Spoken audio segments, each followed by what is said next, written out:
Welcome back. So I was just watching some of the horrendous. Okay, so I was late to the game with the Chris Watts stuff. So don't mind me if I'm starting to talk about it now. But yeah, I'm just having my morning coffee and I think I'm gonna do a refill. And I just want to say for the record that I don't even know if I believe that confession that he gave, but I just want to say I'm really happy that he finally is crying about it. I mean, can we talk about that for a second? Like, he seriously showed no goddamn emotion for so long. And so I just was curious, like, comment, subscribe, but I am curious I don't know what I'm doing with my hair. Don't mind me. But I am curious what you guys think about the Chris Watts thing, in the sense of, do you believe his first account for the story? Do you believe the other account for the story? Do you think that, what's your theory on that? Do you think that they were passed away all together in that house, or do you think that he actually legitimately had someone, he had, only Shanann deceased, and then actually did that at the oil rig site? Because I think that's absolutely insane. I mean, I really hope for the kid's sake that he didn't do it that way. But, I don't know. I don't trust him farther than I can throw him, and I probably couldn't throw him at all. And so, I don't know. I'm just back to wondering about Chris Watts and what made him snap. And I am happy, though, that he's having emotion. And I don't know if it was a recent interview, if it was the most recent interview and the FBI came back out or not, but I am really happy that he said, because I agree with him 100%, never that I'd say I agree with murder, but I don't know if it's because he's been talking to someone a lot in prison, or the, people that are whispering kill yourself at late at night, all the inmates. I wonder if they finally got to him. But they basically said, like, he said even people in the prison are like, dude, did you just like snap? Like, what happened? So I think this is why it's so important to not be passive in your own life. Um, and I'm not shaming Shanann. I'm not shaming anyone other than I'm shaming Chris Watts for doing what he did because he thought that was the only option. I also want to say that, for the record, I do think that Chris Watts was abusing some type of drugs. I think he was abusing stimulants and probably crashing out on them. Like Nicole Kessinger, who was his obsessed, like, he was obsessed with her and he had like almost like a mania towards her. And even she said he was like wired sometimes and falling asleep on other times on her. So that all doesn't add up. Other than when I dated someone who, at the time, because I was so young and naive and I had never done or seen anyone on hard drugs, stimulants, I didn't know, but I was dating someone who was doing them behind my back and selling them. Classy. Rotten hell, wherever you are, Chris. His name was Chris. I don't know what's with Chris's, but you're an asshole. Wherever you are, you're probably in an RV cooking it right now. But anyways, he would get tired. Well, we would smoke marijuana together, and I was, a stoner, so that was my vice. That was my drug of choice. But so we would smoke it together, and then he would like literally like fall asleep on me, and I'd be like, "Hey, like what the hell?" Because I didn't know that he was amped up on a stimulant all day and coming down. So yes, I do think it was premeditated. Now that he's been in prison and he's been off of the Thrive, off of the stimulants, off of the whatever the hell he was doing, not eating, working out like a crazy person, probably knowing him. Who knows? If we don't know. We don't know what he was doing for that 6 weeks. Now, I do think that being passive in your own life could make anyone have a moment of like, boop, psych break. I mean, I feel like he had a psychotic break. Does it justify killing your entire family? No. Will that ever be understood or justified by anyone? No. Terrible coping skills. Sounds like one of the most immature people I've ever heard in my life. I mean, seriously, when he talks, he sounds immature as shit. I mean, he sounds like he's at like a ninth grade level. Sounds like he didn't really get that good of an education wherever he's from. Is he from Colorado? Because Colorado needs to step up their game of schooling. Because there's a lot of weird shit going on in Colorado. A lot of murders. Nothing like this, but whoa. So yeah, what was I saying? What was the whole point of this live? Something about Chris Watts. Oh, Chris Watts actually feeling bad. Okay, so the only time I've even heard him say anything, and again, this is obviously like a sociopath or a psychopath or someone on some type of spectrum that's not feeling the right emotions, obviously. Because he's saying to himself, finally, it's taken in the song, I feel, to even say things like, yeah, this isn't normal. Like, no one should justify doing this. This doesn't make any sense. Like, he literally can't rationalize it still to this day to himself.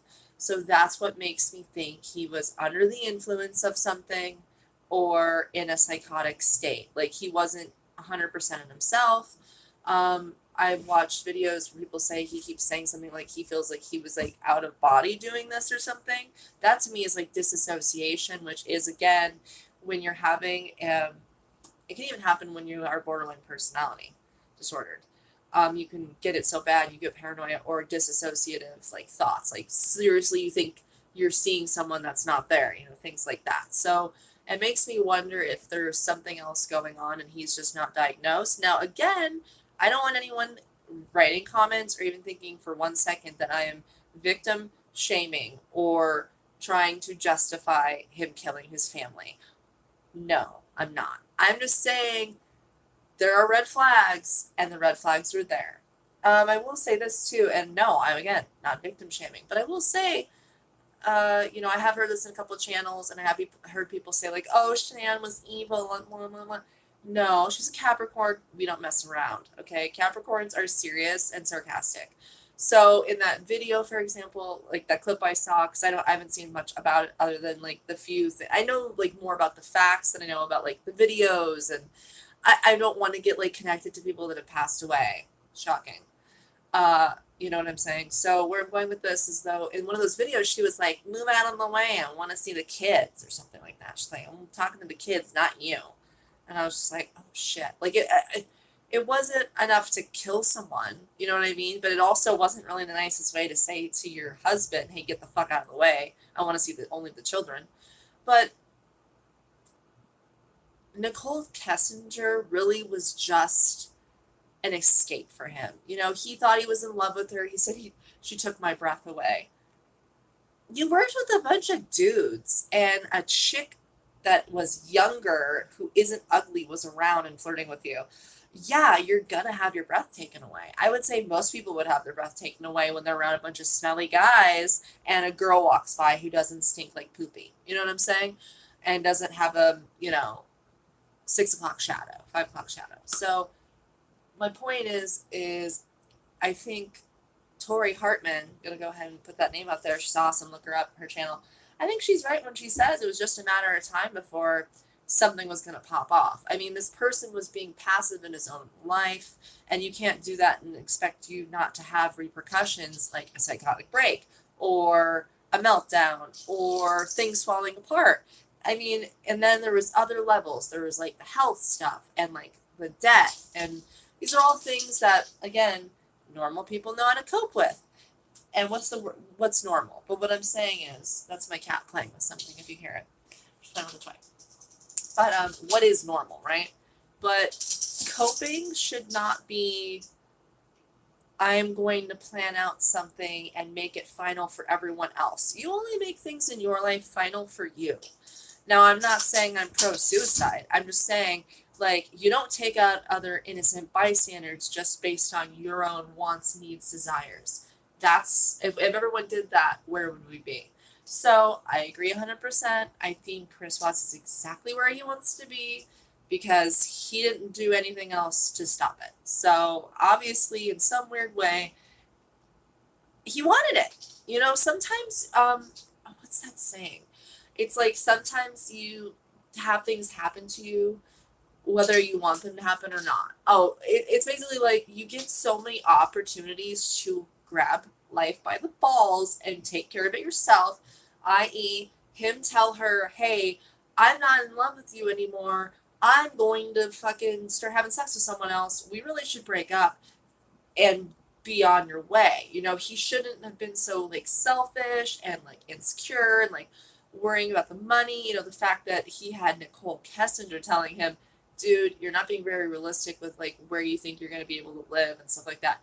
Like these are all signs of someone who is not emotionally healthy and obviously has something else going on that's never been looked into. He needs serious psych evaluations and like mental help and therapy and all kinds of things, because there are so many things to Chris Watts that probably under the surface have never even been discovered, even with himself. So it makes me think it's possible, again, I'm not, no doctorate, but it's possible he might be BPD. There's two kinds. There's one that puts it on themselves, but then again, I don't know, because he couldn't even carry out his own suicide plan after he killed. I don't think he was going to commit suicide at all. I don't. But when he says like, "Oh, I couldn't live with myself, I was going to commit suicide," doubt it, doubtful. But that does sound really good for the story, doesn't it? Sounds like what a normal person would feel. But I don't think he has those feelings. So that, I guess, would be a start. I don't think he has those feelings. I don't think he has them in him. I think you can train him like you would like a kid, not put your hand on the burner because you'll get burned, not murder people because you'll go to prison. Does that mean that he's a decent human being and has normal emotional connections to feelings? No. No, it doesn't. And I don't know if you can put that in someone. I think that you either have tons of empathy or you have none. Yes, there is a spectrum, just like Tori Hartman always says, there's a spectrum to everyone, but I don't know if you can do that to someone. I don't know if you can make someone feel more if they don't feel at all. Do you know what I mean? Like, I don't think that can be taught. I don't know. Watching the mom, another thing I want to say too, and then I'll sign off. But another thing I want to say is, people really vilify Cindy Watts. And I'm okay with vilifying NK.